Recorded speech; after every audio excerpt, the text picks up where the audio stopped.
Bali ito, meron ulit tayong re-repair 999 na pula. Ayan. Bali open muna natin yung top cover nya. Bali may date pa ata ito, 10/22/23. Ayan, bali shoutout kay kay Aldrin Cruz ba to? Bali yan, ito yung inverter mo, re-repair natin. Open ko lang. Bali hindi na natin tetestingin. Bali parang vulkan na pinatubo, sumabog. Ayan, parang lava. Bali yan, sa pag-check ko naman walang ibang tinamaan kundi yun. Bali tanggalin na natin sa housing nya. Bali tanggalin ko lang. Bali ito, natanggalan natin sa housing. Bali tatanggalin ko muna yung capacitor, tapos saka ko lilinisin ng konti. Bali yan, medyo marumi. Bali gawin ko na.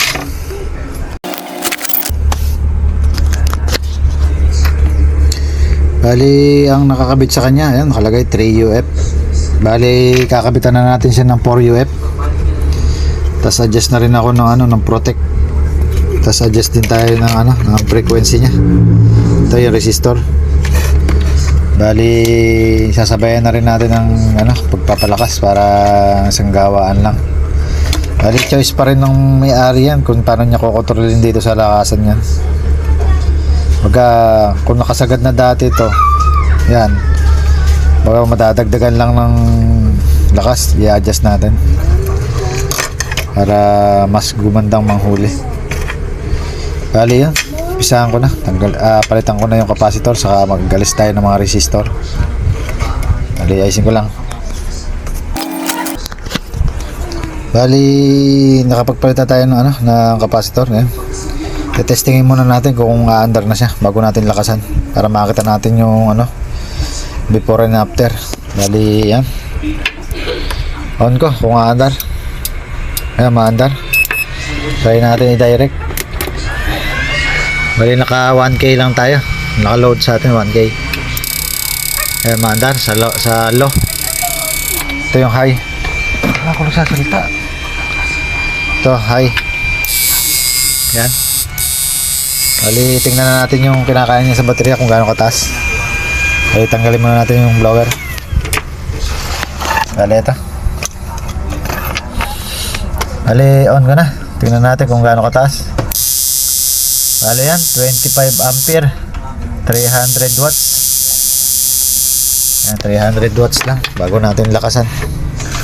Bali palitan ko lang yung resistor saka sa frequency. Adjust natin. Bali ito, yung dalawang resistor. Bali yung sa frequency nilaki natin para hindi maputol yung kanyang carbon. Bali yan, 1 watts yung nilagay natin, 430k. Pero dun sa protect kahit 1/4 watts lang pwede na, hindi naman kailangan ng mataas na watts dyan. Bali hindi nga pala natin na testing yung protect nya kung hanggang sa ilan siya aandar, kung hanggang 3 o 4 na bulb ilaw. Bali di na natin titingnan doon. Tingnan na lang natin yung frequency kung tumaas. Bali yan, tingnan na natin sa bulb. Yan, maandar, may tunog. Bali direct ko na. Silip na tayo dito sa kinakain sa baterya. Bali yan, on ko na. Bali yan 51 ampere. Bali 645 watts. Bali ang laki ng tinaas. Yan.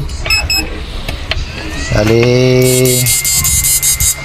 try natin magdagdag ng ilaw.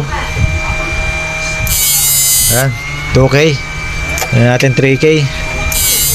Maandar 4K. Testing natin kung kaya. Kaya din. Pero hindi natin pagtatagalin to, baka mag-init. Ayos lang. Bali okay na. Napalitan na natin yung sira, nalakasan pa natin. Tapos na-i-adjust pa natin yung yung protect niya. Bali, yan. Sa problema niya, okay na.